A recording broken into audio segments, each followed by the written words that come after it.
Media మిత్రులకు నమస్కారం.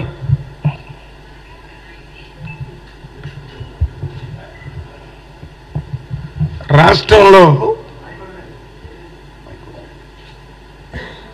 Semi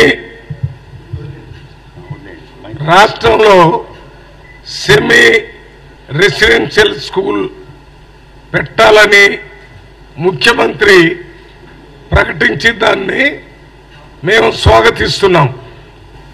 ఎందుకంటే పిల్లలకి పొద్దున్నే బ్రేక్ఫాస్ట్, మధ్యాహ్న భోజనం, సాయంత్రం స్నాక్స్, అంటే ఆల్మోస్ట్ ఒక విద్యార్థికి కావలసినటువంటి భోజన సౌకర్యం అంతా ప్రభుత్వం ఏర్పాటు చేసి రాత్రి ఇంటికెళ్ళి చదువుకొని మళ్ళీ స్కూల్కి వచ్చేటటువంటి ఏర్పాటు ఇది. మామూలుగా ఉన్నటువంటి రెసిడెన్షియల్ స్కూల్ని తగ్గించడం కానీ మళ్ళీ పెట్టకుండా ఉండటం కానీ చేయటం కాదు. అది ఒక రెసిడెన్షియల్ స్కూల్ వ్యవస్థ నడుస్తూనే చాలా స్కూల్స్లో రెసిడెన్షియల్ స్కూల్ ఫెసిలిటీ లేదు. మామూలు గవర్నమెంట్ స్కూల్స్ నిన్ననే ముఖ్యమంత్రి గారు చెప్పారు. ఇక్కడ మన తెలుగు రాష్ట్రాల్లో ఉన్న ఇద్దరు ముఖ్యమంత్రులు కానీ 90% IAS IPS ఆఫీసర్స్ కానీ వాళ్ళంతా ప్రభుత్వ స్కూల్స్లోనే చదువుకొని ఆ స్థాయికి వచ్చారనే విషయాన్ని తెలియజేశారు.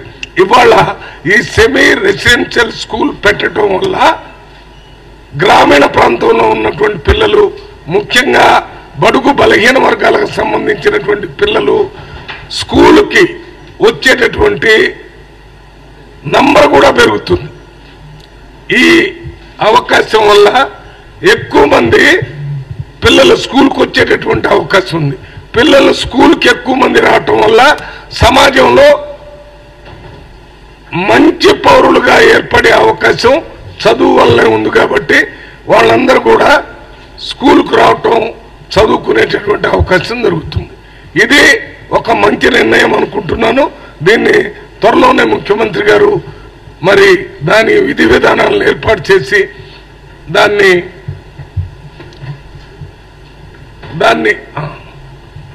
దాన్ని గురించి ఒక డెసిషన్ తీసుకొని ఇంప్లిమెంట్ చేసే కార్యక్రమం చేయాలని, ఆ కార్యక్రమాన్ని మేమంతా స్వాగతిస్తున్నామని చెప్తున్నాను. నెంబర్ 1. నెంబర్ 2, నిన్ననే రేవంత్ రెడ్డి ముఖ్యమంత్రి గారు ఇంకో మాట చెప్పాడు. సింగిల్ టీచర్ స్కూల్స్ దాదాపు 6000 స్కూల్స్ ఉన్నాయి. ఈ స్కూల్స్ని ఇంతకుముందు ఉన్నటువంటి ప్రభుత్వం పిల్లలు రావటం లేదనే పేరుతోని మూసేసేటటువంటి కార్యక్రమం ఆ దిశలోనే అంతా నడిచింది. ఇవాళ ఏ సింగిల్ టీచర్ స్కూల్స్ పెట్టిన ముఖ్య ఉద్దేశం ఏంటంటే మారుమూల ప్రాంతంలో ఉన్న గ్రామాల్లో కానీ తండల్లో కానీ సింగిల్ టీచర్ స్కూల్స్ని అంతకుముందు ఉన్న కాంగ్రెస్ ప్రభుత్వం పెట్టడం జరిగింది. దాని ఇంటెన్షన్, దాని ఉద్దేశం ఏంటంటే ఆ మారుమూల ప్రాంతంలో ఉన్న వారి పిల్లలు బడికి పంపటం లేదు కాబట్టి వారికి దగ్గరలోనే స్కూల్ పెడితే ఆ స్కూలు 5వ తరగతి కంటే తక్కువే ఉంటుంది. ఆ టైంలో పిల్లల్ని స్కూలుకు పంపించేటటువంటి అవకాశం ఉంటుందనే మంచి ఉద్దేశంతో ఆ స్కూల్ పెడితే పిల్లలు రావటం లేదనే ఉద్దేశంతో దాన్ని రద్దు చేసే కార్యక్రమం పాత గవర్నమెంట్ చేసింది. అటువంటిది చేయననేటటువంటి నిర్ణయాన్ని కూడా బహిరంగంగా నిన్న ముఖ్యమంత్రి గారు ప్రకటించారు. దాన్ని కూడా హృదయపూర్వకంగా స్వాగతిస్తున్నాము. ఇంతకుముందు దీని మీద ఇదే డయాస్ మీద ఇదే ప్రెస్ మీట్ లో ఎన్నోసార్లు సింగిల్ టీచర్ స్కూల్స్ ని రద్దు చేయొద్దని పాత గవర్నమెంట్ మీద మేము ఒత్తిడి తీసుకొని వచ్చినటువంటి విషయాన్ని మీకు గుర్తు చేస్తున్నాము. దీనిలో పిల్లలకి మామూలుగా తండాల్లో స్కూల్ అంటే అక్కడ లంబాడి వాళ్ళు అంటే ఎస్టీలు ఉంటారు. ఇక మారుమూల ప్రాంతంలో ఉన్న వాళ్ళల్లో అక్కడ ఉన్నటువంటి SC STలు ఫార్వర్డ్ కాస్ట్కు సంబంధించిన వాళ్ళు ఏదైనా స్కూలుకు పంపించాలని పంపించగలరు, కానీ వీళ్ళు పంపించలేరు కాబట్టి స్కూల్ అక్కడ ఉంచుతున్నారు. ఇదొకటి. ఈ రెండు తెలంగాణ రాష్ట్రంలో పిల్లలు పెద్ద మొత్తంలో చదువుకునే అవకాశాన్ని ఆలోచన చేసే రాష్ట్ర ముఖ్యమంత్రి గారు ఈ నిర్ణయం తీసుకున్నారనే విషయాన్ని మీడియా ద్వారా మీ ద్వారా ప్రజలందరికీ తెలియజేస్తున్నాను.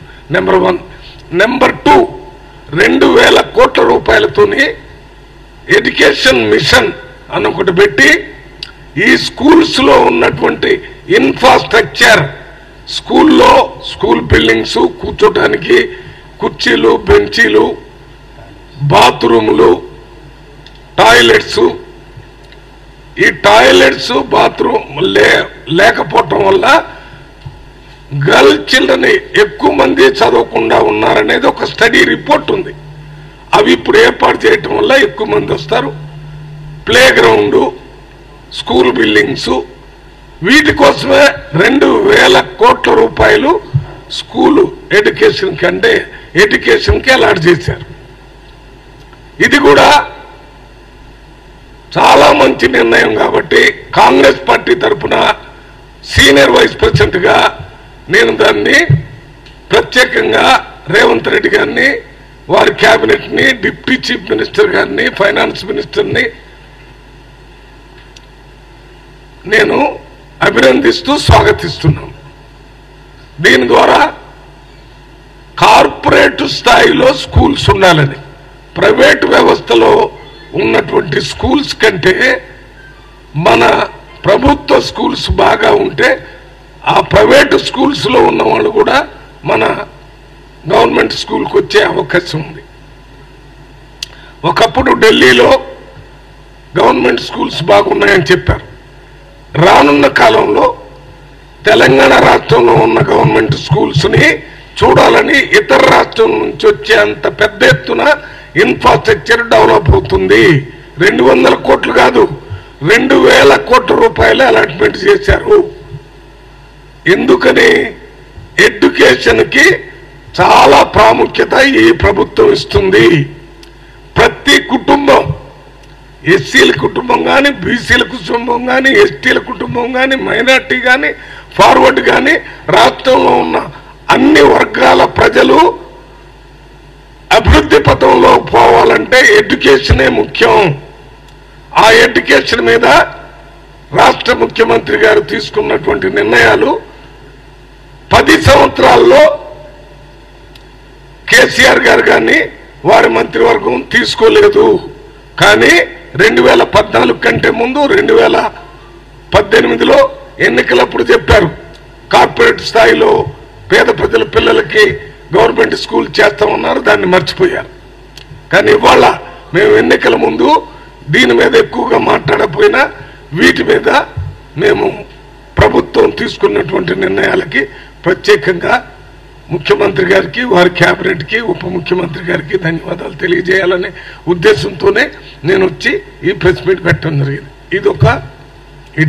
ఇది కాకుండా నేను ఇప్పుడు సీనియర్ వైస్ ప్రెసిడెంటే కాకుండా మొన్న 2024 జరిగినటువంటి ఎన్నికల్లో జూన్ 4 నుంచి పార్లమెంటు సభ్యుడిగా కూడా నాగర్ కర్నూలు పార్లమెంట్ నుంచి ఎన్నికయ్యాను. ఎన్నికైన తర్వాత నా పార్లమెంటు సభ్యుడిగా మా ప్రథమ కర్తవ్యం ఏమిటంటే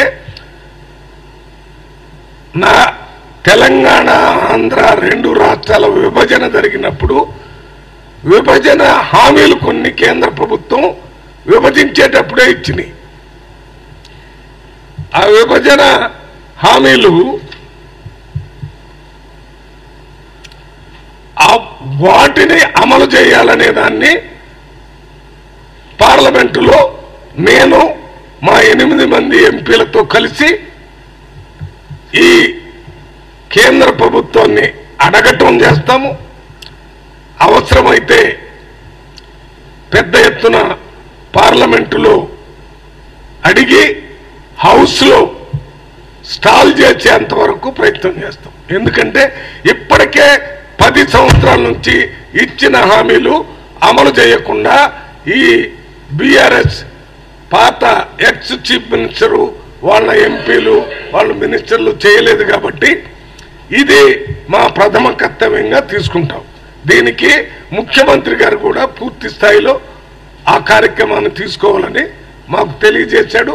మళ్ళీ పార్లమెంటు స్టార్ట్ అయ్యేటప్పుడు వారితో మీటింగ్ కూడా పెట్టి ఇక్కడ రాష్ట్రానికి సంబంధించినటువంటి ఇవి ముఖ్యంగా ఏమేమి ఉన్నాయి మనకి ఐటీఐఆర్ అని ఉంది.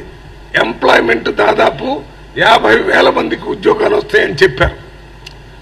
అది కంప్లీట్గా మర్చిపోయింది కేసీఆర్ గారు, వాళ్ళ కేబినెట్, ఆ రోజు ఉన్నటువంటి ఎంపీలు వాళ్ళందరూ దీన్ని పట్టించుకోలేదు. మేము ఈ ఐటీఐఆర్ వెంటనే అమలు చేయాలని కేంద్ర ప్రభుత్వం ఒత్తిడి తీసుకొస్తాం, పార్లమెంట్లో మాట్లాడతాం. మన రాష్ట్రం నుంచి కొత్తగా వచ్చినటువంటి కిషన్ రెడ్డి గారు, బండి సంజయ్ గారిని కూడా ఈ ఐటీఐఆర్ సాధించడానికి వారి సహాయ సహకారాలు తీసుకుంటాం. వారు ఒప్పుకోకపోతే వారి దగ్గర కూడా ఒత్తిడి తీసుకొచ్చేటటువంటి కార్యక్రమం చేస్తాం. అదే రకంగా పాలమూరు రంగారెడ్డి ఇరిగేషన్ ప్రాజెక్ట్, ఆ ప్రాజెక్టుకి జాతీయ హోదా, ఒక్క ప్రాజెక్టుకి జాతీయ హోదా ఇస్తారని చెప్పి డివిజన్ అప్పుడు ఇచ్చినటువంటి హామీ. అందువల్ల ఆ కాళేశ్వరం అయిపోయింది. అది మంచిగా అయిందా చెడ్డగా అయిందా కట్టడం అయిపోయింది కాబట్టి ఇప్పుడు అక్కడ హోదా ఇవ్వమని అడిగే దాంట్లో అర్థం ఉండదు. అందుకని పాలమూరు రంగారెడ్డి ఇరిగేషన్ ప్రాజెక్టుకి జాతీయ హోదా ఇవ్వాలని పార్లమెంట్లో అడగటం జరుగుతుంది. అదే కాకుండా కాజీపేటలో కోచ్ ఫ్యాక్టరీ అని చాలా కాలం నుంచి పెండింగ్లో ఉంది. కోచ్ ఫ్యాక్టరీ కాకుండా ఇంకేదో పెట్టి అది చేస్తాం ఇది చేస్తాం. కోచ్ ఫ్యాక్టరీ అంటే మనకి ట్రైన్స్ సంబంధించిన కోచెస్ కొత్తగా తయారు చేస్తే అక్కడ ఎంప్లాయ్మెంట్ వస్తుంది, దానివల్ల మన ప్రజలకు ఉపయోగం జరుగుతుంది. అంతేకాకుండా బయ్యారం దగ్గర స్టీల్ ఫ్యాక్టరీ ఇస్తారని చెప్పారు. దానికి ఏదో రకరకాల కారణం చెప్పి ఇంతవరకు ఆ స్టీల్ ఫ్యాక్టరీని 10 సంవత్సరాలు అయిపోయింది. ఆ స్టీల్ ఫ్యాక్టరీ వెంటనే మొదలు పెట్టాలని పార్లమెంటులో మేమంతా కాంగ్రెస్ పార్టీ నుంచి గెలిచినటువంటి ఎంపీలు, దాంతోపాటు ఇతర పార్టీలు ముఖ్యంగా బీజేపీ నుంచి గెలిచినటువంటి ఎంపీలు కూడా రాష్ట్రం కోసం మాట్లాడుతున్నాం కాబట్టి వాళ్ళను కూడా మాతో సహకారం చేయమని అడుగుతాం. సహకరిస్తే ఓకే, సహకరించకపోయినా మేము 8 మంది మాత్రం వీటిని గురించి అడుగుతూ, వీటితో పాటు IIM Indian institute of management, ఇది కూడా అప్పుడు ఇచ్చినటువంటి హామీ, అది ఇంతవరకు మొదలు పెట్టలేదు. ఈ ఐఐఎం అనేది మొత్తం భారతదేశంలో అత్యున్నతమైనటువంటి ఇంజనీరింగ్ స్టడీకి సంబంధించినటువంటి ఒక ఇన్స్టిట్యూట్. ఈ ఇన్స్టిట్యూట్ ఉంటే మన రాష్ట్రానికే కాకుండా వేరే రాష్ట్రాలు కూడా మన దగ్గర చదువుకుని భారతదేశం మొత్తంలో పెద్ద స్థాయి ఎడ్యుకేషన్కు ఉపయోగపడుతుంది. ప్రపంచ స్థాయి ఎడ్యుకేషన్లో దీంట్లో ఉంది కాబట్టి వీటన్నిటినీ, వీటితో పాటు రేపు పార్లమెంట్ జరిగేటప్పుడు ముఖ్యమంత్రి దగ్గర మన గెలిచిన ఎంపీలందరితో మీటింగ్ జరుగుతుంది. ఆ మీటింగ్లో ఇంకా మన రాష్ట్రానికి సంబంధించినటువంటి పెండింగ్ ఇష్యూస్ ఏమున్నా వాటన్నిటిని కూడా కేంద్ర ప్రభుత్వం దగ్గర పార్లమెంటులో ఒత్తిడి చేసి తీసుకొని రావటానికి మా వంతు కృషి చేస్తామని చెప్తున్నాం. ఇది పార్లమెంట్ సభ్యులుగా మేము రేపు తీసుకుపోయేటటువంటి ప్రయారిటీ సబ్జెక్ట్స్ ఇవి. ఇవి కాకుండా నేను రాష్ట్రం తరపునే కాకుండా నాగర్ కర్నూలు పార్లమెంటు సభ్యుడిగా ఉన్నాను కాబట్టి నా దగ్గర 7 అసెంబ్లీలు, ఈ 7 అసెంబ్లీలో ఏ అసెంబ్లీలో కూడా ఇండస్ట్రీ లేదు. 7 అసెంబ్లీలో లేవు. కలవకుర్తి అనేది ఔటర్ రింగ్ రోడ్డుకి ఒక 20 నిమిషాల దూరంలోనే ఉంది. అందువల్ల ఈ ఇండస్ట్రీస్ తీసుకొని రావటం, రైల్వే లైన్లను తీర్చి నాగర్ కర్నూలులో రైల్వే లైన్లు పెండింగ్ ఉన్న లైన్స్ గురించి, నేషనల్ హైవేల గురించి, స్కిల్ డెవలప్మెంట్ సెంటర్స్ గురించి,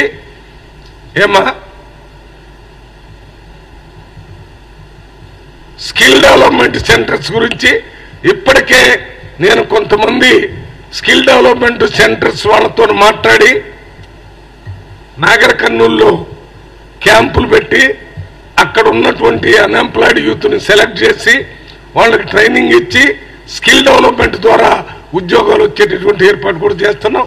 అది ఇంకా ఇప్పుడిప్పుడే మొదలైంది, త్వరలో ఆ కార్యక్రమం కూడా చేస్తాం.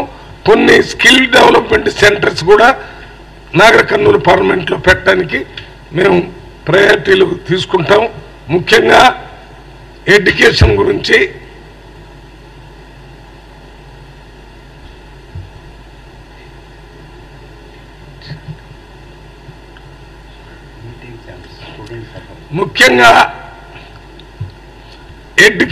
గురించి నాగర్ కర్నూలు అనే జిల్లా బ్యాక్వర్డ్ డిస్ట్రిక్ట్.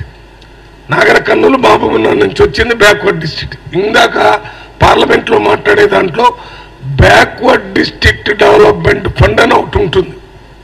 అది ఎప్పటి నుంచో పెండింగ్ ఉంది, ఇంతవరకు రిలీజ్ కాలేదు. నేను బ్యాక్వర్డ్ డిస్ట్రిక్ట్ నుంచి ఎన్నికయ్యాను కాబట్టి నా ప్రయారిటీ నెంబర్ 1గా కూడా బ్యాక్వర్డ్ డిస్ట్రిక్ట్ డెవలప్మెంట్ ఫండ్ అది అంతా పిఎం ఆఫీసులో పెండింగ్ ఉంది. నేను ప్రత్యేక ప్రతినిధిగా ఈ మధ్య పోయినప్పుడు ప్రయత్నం చేస్తే అక్కడ పిఎం దగ్గర పోవడానికి ఎవరికి అవకాశం లేదు, అక్కడే పెండింగ్ ఉందన్నారు. ఇప్పుడు పార్లమెంట్ మెంబర్గా అయ్యాను కాబట్టి పార్లమెంటులో ప్రైమ్ మినిస్టర్ని కలవచ్చు, అపాయింట్మెంట్తో ఇంటి దగ్గర కూడా ప్రైమ్ మినిస్టర్ కలిసి ఈ బ్యాక్వర్డ్ డిస్ట్రిక్ట్ డెవలప్మెంట్ ఫండ్ని వెంటనే రిలీజ్ చేయించి మా జిల్లా డెవలప్మెంట్ కోసం అది పనిచేయటానికి కూడా ప్రయారిటీ తీసుకుంటాం. ఇది ఎడ్యుకేషను, బ్యాక్వర్డ్నెస్. రెండోది హెల్త్ సంబంధించి మా దగ్గర ఉన్నటువంటి మెడికల్ కాలేజెస్తో పాటు ఇంకా 1-2 చోట్ల మెడికల్ కాలేజెస్ కావాలి కాబట్టి కేంద్రం నుంచి రాష్ట్రం నుంచి మెడికల్ కాలేజెస్ కోసం పనిచేసి మెడికల్ కాలేజ్ కూడా తీసుకొని వస్తాం. మెడికల్ ఇన్స్టిట్యూషన్లో డాక్టర్స్, పారామెడికల్ స్టాఫ్ తక్కువగా ఉంది కాబట్టి వాటన్నిటిని తీసుకొని వచ్చి ప్రజలకి హెల్త్ అందుబాటులో తీసుకొని రావటం వల్ల ప్రజలు ఆరోగ్యంగా ఉండి ఆరోగ్యకరమైనటువంటి సమాజం అభివృద్ధికి బాటలేస్తుందనే ఆలోచనతో పనిచేస్తానని మీ అందరికీ విజ్ఞప్తి చేస్తూ, మీరు ఏదైనా ప్రశ్నలు అడిగితే అడగాలని మీ అందరినీ విజ్ఞప్తి చేస్తున్నాను.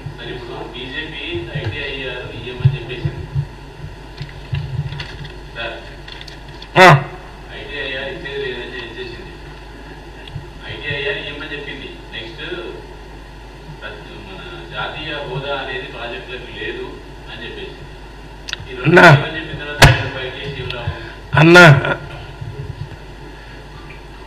తెలంగాణ ఇస్తానని చెప్తే ఫైట్ చేసామా మనం? ఎప్పుడు ఎంతకాలం జరిగింది పోరాటం? చారి గారు మీకు తెలుసు కదా, వారు ఇస్తానంటే మేము పోరాటం చేసామా? 60 సంవత్సరాల పోరాట ఫలితం తెలంగాణ. దాని తర్వాత ఇస్తానని ప్రామిస్ చేసినటువంటి ఇవాళ కొత్తగా మేము డిమాండ్ చేయటంలా ఐటీఐఆర్ పెట్టేద్దామని చెప్పి అప్పుడు విభజన చట్టం అప్పుడు చెప్పారు, అందువల్ల దాన్ని ఏమని చెప్తాం. దాంతోపాటు ఐఐఎం కావాలని, తర్వాత కాజీపేట కోచ్ ఫ్యాక్టరీ, తర్వాత పాలమూరు రంగారెడ్డిది, అదే రకంగా మీరు బయ్యారం స్టీల్ ఫ్యాక్టరీ, ఇవన్నీ వాళ్ళు ఇస్తారా ఇవ్వరా అనేది కదా. పోరాటం ఎందుకు చేస్తాం? వాళ్ళు ఇచ్చేటట్టు ఉంటే అసలు పోరాటం ఎందుకు? అసలు ఇవన్నీ ఇంత ముందే ఇస్తే పోరాటం లేదు. వాళ్ళు ఇవ్వమని ఏదో చెప్తారు, ఎందుకు ఇవ్వటం లేదు దాని కారణాలు వాటి మనం తీసుకోవడానికి, అప్పుడు ఇచ్చినటువంటి గ్యారంటీల్ని అమలు చేయడానికి పోరాటమే లేదు. వాళ్ళు ఇవ్వలేదు, మీరు అరవకుండా ఉన్నారు. మీ ప్రయారిటీస్ వేరు. ఇంతకుముందున్న బీఆర్ఎస్ ప్రభుత్వం యొక్క ప్రయారిటీ వ్యక్తిగతమైంది. మా ప్రయారిటీ రాష్ట్ర ప్రజలందరికీ మేలు జరగాలని ఆ రోజు డివిజన్ అప్పుడు ఇచ్చారు. ఇవన్నీ ఆ ఇచ్చిన వాటి మీద పోరాటం చేస్తాం. వారు ఇవ్వలేదంటే మేము అరవకుండా కూర్చుంటామా? ఎందుకు ఇవ్వరు? ఎందుకు ఇవ్వరన్న ఐటీఐఆర్ కారణాలు చెప్పాలా? ఎందుకు కోచ్ ఫ్యాక్టరీ ఇవ్వరు? ఎందుకు బయ్యారం ఐరన్ ఇవ్వరు? ఎందుకు పాలమూరు రంగారెడ్డికి హోదా, జాతీయ హోదా ఇవ్వరు? ఎందుకు ఐఐఎం మా తెలంగాణలో అన్ని పెట్టడానికి కావలసిన అన్ని అవకాశాలు ఉన్నందుకే ఆ డివిజన్ అప్పుడు కూడా కేంద్ర ప్రభుత్వమే ఉంది కదా. ఇప్పుడు ఏదో బయట మన చంద్రబాబు నాయుడు, నితీష్ కుమార్ సపోర్ట్తో ప్రభుత్వం ఏర్పడింది. అదే కాంగ్రెస్ పార్టీకి వీళ్ళు సపోర్ట్ చేస్తుంటే ఇప్పుడు ఉన్నటువంటి ప్రభుత్వం తెలంగాణతో పాటు ఆంధ్రాకి ఇచ్చిన హామీలు కూడా అమలు చేసేవాళ్ళం. మరి ఆంధ్రాకి ఇచ్చిన హామీలు ఇప్పుడు ప్రభుత్వం ఏర్పడటానికి ముఖ్యమైన సపోర్ట్ చంద్రబాబు నాయుడు గారు ఇచ్చారు. వాళ్ళు కూడా పోరాటం చేయాలి. నేను అనుకుంటున్నాను, మేము తెలంగాణకి ఇచ్చిన హామీల కోసం పోరాటం చేస్తాం, వాళ్ళు ఆంధ్రాకి ఇచ్చిన హామీల కోసం పోరాటం చేస్తాం. మొత్తం అందరు ఎంపీలు కేంద్ర ప్రభుత్వం మీద పోరాటం చేస్తాం. ఇచ్చేంత వరకు పోరాటం జరిగింది. ఇవ్వనన్నారు, మీరేం చేస్తారు? ఇవ్వనన్నందుకే పోరాటం. ఎందుకు ఇవ్వరు? ఇవ్వాల్సిందే, మా హక్కు అది. ఓకే,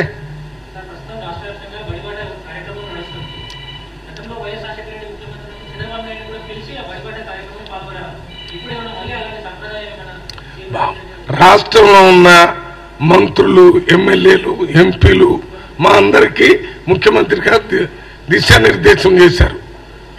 వారు తీసుకున్నటువంటి నిర్ణయంలోనే ఇది 2000 కోట్ల రూపాయలు అలాట్ చేశారు. ఊరికే మాటలు చెప్పడం వేరు, బడ్జెట్ లేకుండా ఏమీ చేయలేము. బడ్జెట్ ఉన్నందుకే సెమీ రెసిడెన్షియల్ స్కూల్ ప్రోగ్రాం పెట్టాలనేటటువంటి ఆలోచన. బడ్జెట్ ఉండటం వల్లనే ఈ సింగిల్ టీచర్ స్కూల్స్ అంతా పెట్టడం అనేది. ఆ స్కూల్స్ లో పిల్లలు లేరు అనే భావం లేకుండా ఉండటానికే రేపటి నుంచో ఎప్పటి నుంచో ఇప్పుడు అంతా బడిబాట అనే కార్యక్రమం పెట్టారు.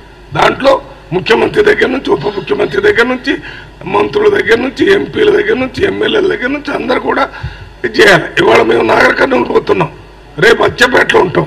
నేను కొన్ని స్కూల్స్ పోతాను, ఆ సింగిల్ స్కూల్ ఎక్కడ ఉన్నాయో చూసి, అక్కడ ఎందుకు పిల్లలు రావటం లేదో చూసి వాళ్ళతో మాట్లాడి కౌన్సిలింగ్ చేస్తాం.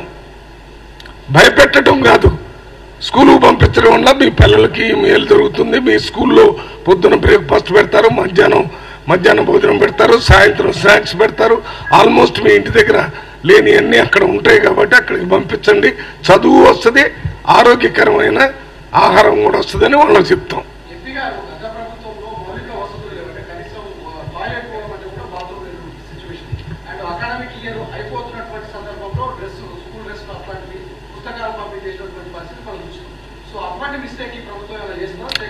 అంటే ఇప్పుడు మిస్టేక్ చేసినట్టు అనుకుంటున్నారా? ఇప్పుడు అకాడమిక్ ఇయర్ స్టార్ట్ అయిన దగ్గర నుంచే పనులు జరగాలి. మా ప్రభుత్వం వచ్చే 4-5 నెలలు అయింది. ఇప్పుడు నుంచి స్కూలుకు బాత్రూమ్లు కట్టేటప్పుడు ఏది ఆటం రాదు కదా. వాటి కోసం పనిచేయడానికి బడ్జెట్ కావాలో బడ్జెట్ అలాట్ చేసి ఇప్పుడు పని తీసుకుంటున్నారు. ఇప్పుడు స్కూల్ మొదలవుతుంది కాబట్టి బడి బాట పెట్టారు. ఇప్పుడు స్కూల్ మొదలవుతుంది కాబట్టి ఏది సెమీ రెసిడెన్షియల్ స్కూల్కి ఏమేమి సౌకర్యాలు చేస్తున్నట్టున్నారు.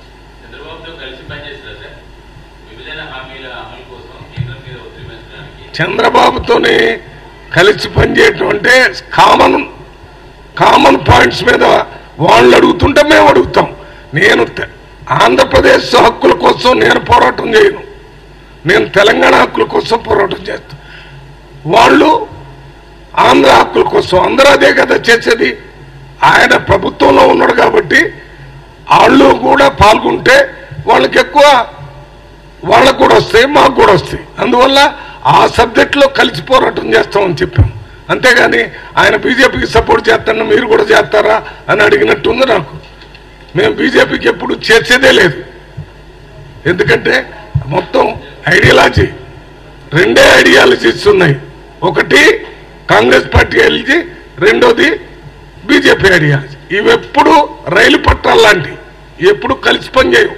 ఎంత దూరం పోయినా అదే దూరంలో పోతుంటాయి. బీజేపీ ఐడియాలజీ ఒక పట్ట, కాంగ్రెస్ పార్టీ ఒక పట్ట.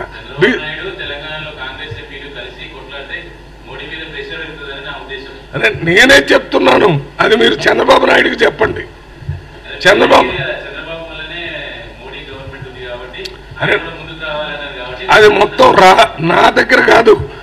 ఆ చంద్రబాబుని తీసుకున్నారు, కాంగ్రెస్ పార్టీకి సపోర్ట్ చేస్తుంటే కాంగ్రెస్ ప్రభుత్వం వచ్చేదని అందరికీ తెలుసు కదా.